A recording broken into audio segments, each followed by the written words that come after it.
So it is graduation season, and many high schoolers are getting ready to start the next chapter of their lives. But most of them aren't exactly sure what that is. Well, our first guest this morning says, consider the trade industry. There's a huge supply of jobs out there. Welcome Rusty Wise with Mr. Sparky. Hello, how you doing today? Thank you very much. Appreciate you having me. Of course. It's our pleasure, Rusty. We're glad to see you. Yeah, we've been in business for 30 years under Wise Electric Control with Mr. Sparky, and just thought I'd come on and talk about jobs a little bit and what's available. Well, let's talk about that because, you know, most kids today, you say, are not exposed to the trade industry, but you think that they should be aware of it because there are a lot of jobs available.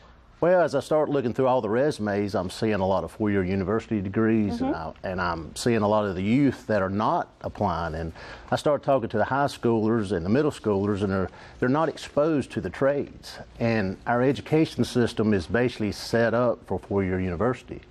And I asked the kids, you know, what kind of trade are you looking at? Well, it's not offered in our high school. So about, I'd say 30 years ago, we started pulling all the trades out of the high schools. So it's kind of the old adage, you reap what you sow. Well, now we have a need for skilled workers, and they're not there. And not just electrical, it's plumbers, heating and air, brick masons, just all sorts of trade industries and skilled labor. You know, as America, we've turned into a service society, and that's where the jobs are. So if we don't educate our youth to where the jobs are, we're kind of doing a disservice. And Rusty, I want to talk about this education to our youth. When should that start? When are you expecting to go ahead and indoctrinate kids into the trade school? I think it needs to start in middle school. I mean, right now our youth has to make a career path in 8th grade. So when you're 12 and 13 years old, did you know what you want to do No. in 12 and 13? No. We still don't know what we want to do.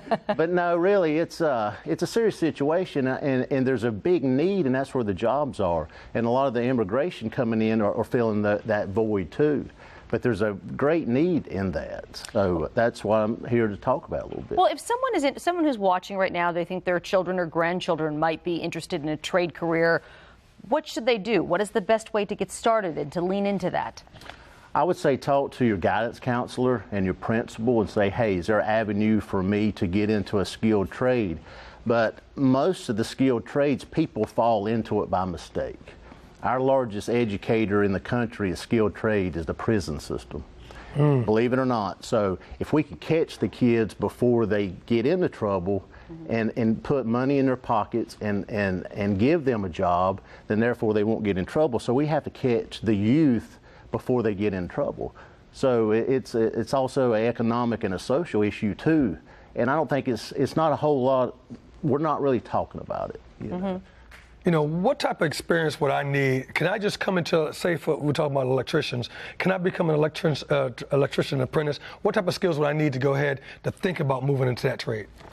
Well, you need to be good with your hands, you know. And when I was small, I liked to tear all my toys apart, put them back together. So, you know, you have to be willing to work with your hands, and you know, math and science and all that is good, but I've always told my middle schoolers and high schoolers, if you know how to build something or work on something, you'll always have a job. You really will. And if you think about it, a doctor repairs human bodies. He's basically a skilled laborer. That's what a doctor is. So we have to think of it in that direction, and everything we're building now has to be worked on and fixed.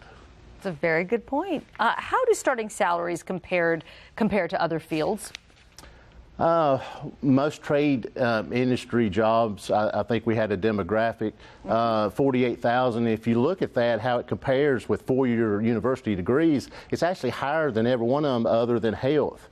And also, that's 4 years that you're taking out of the market that you could be making money.